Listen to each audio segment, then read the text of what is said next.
Ini cerita tentang bagaimana Kongres Pejuang Perempuan Indonesia, Klub Ibu-Ibu Keren se-Indonesia, bisa bantu bikin lingkungan RT kita jadi lebih nyaman. Hai teman-teman, tahu nggak?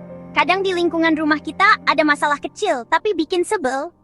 Mereka juga belajar banyak hal lain, misalnya, bagaimana caranya kalau ada tetangga yang sakit dan perlu bantuan ke rumah sakit. Bagaimana caranya supaya anak-anak bisa jadi atlet hebat. Bagaimana caranya daftar masuk sekolah tentara Bagaimana caranya menolong kalau ada kekerasan terjadi. Nah, ibu-ibu hebat yang ikut di Kongres Pejuang Perempuan Indonesia punya cara biar masalah itu diberesin. Gimana caranya? Masalah 1, jalan gelap gulita. Kalau malam-malam jalan di gang gelap, serem ya. Itu karena lampu jalannya mati. Kalau cuma satu ibu yang bilang, Pak RT, lampunya mati, mungkin nggak kedengaran atau Pak RT lupa. Tapi kalau bareng ibu-ibu Kongres Pejuang Perempuan Indonesia, mereka belajar cara lapor yang benar. Bagaimana KPPI Nasional membantu? Mereka lapor bareng-bareng. Suaranya jadi kencang. Akhirnya petugas datang deh. Kling, jalanan jadi terang lagi. Aman. Ibu-ibu KPPI juga kadang punya ide keren. Misalnya usul kayak lampu tenaga matahari. Masalah 2, jalanan bikin jatuh. Aduh, hati-hati kalau jalan di gang ada lubang.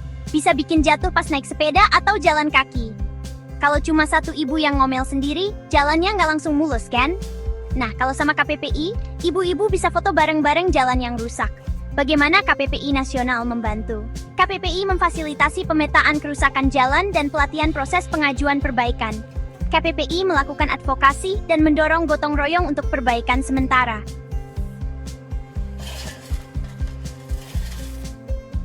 Kalau lubangnya kecil banget, ibu-ibu KPPI bisa ajak warga kerja bakti tambal sementara. Dan karena lapornya bareng-bareng, akhirnya petugas datang benerin jalannya sampai mulus. Asyik! Masalah 3, ketinggalan info penting. Hah, kapan ada kerja bakti? Kok aku nggak tahu? Pernah dengar ada yang ketinggalan info penting dari Pak RT? Kasihan ya. Mungkin karena infonya cuma di papan pengumuman atau grup WA yang nggak semua orang punya.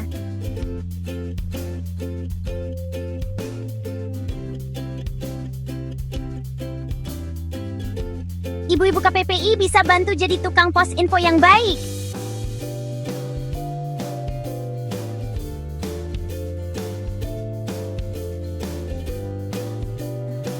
Bagaimana KPPI Nasional membantu?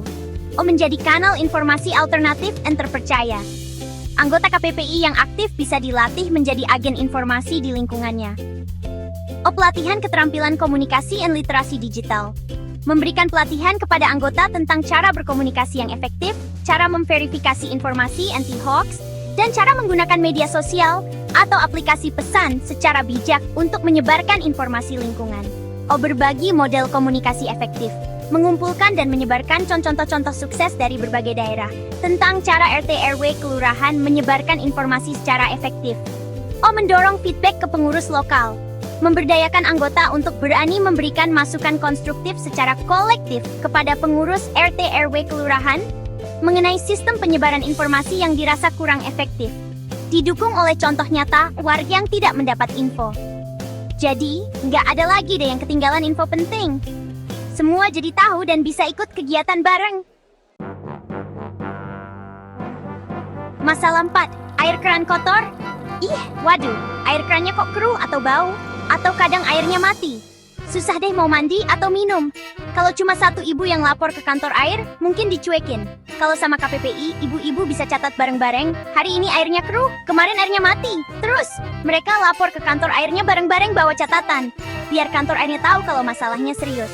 Kualitas air bersih kadang menurun. Ibu-ibu KPPI juga bisa belajar cara biar air di rumah lebih bersih. Atau cara jaga sumber air dekat rumah biar nggak kotor. Jadi, air bersih deh buat kita semua. Seger!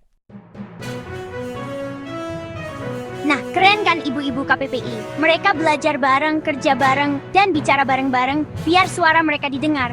Jadi masalah kecil di lingkungan RT bisa diberesin deh. Lingkungan jadi makin nyaman buat kita tinggal.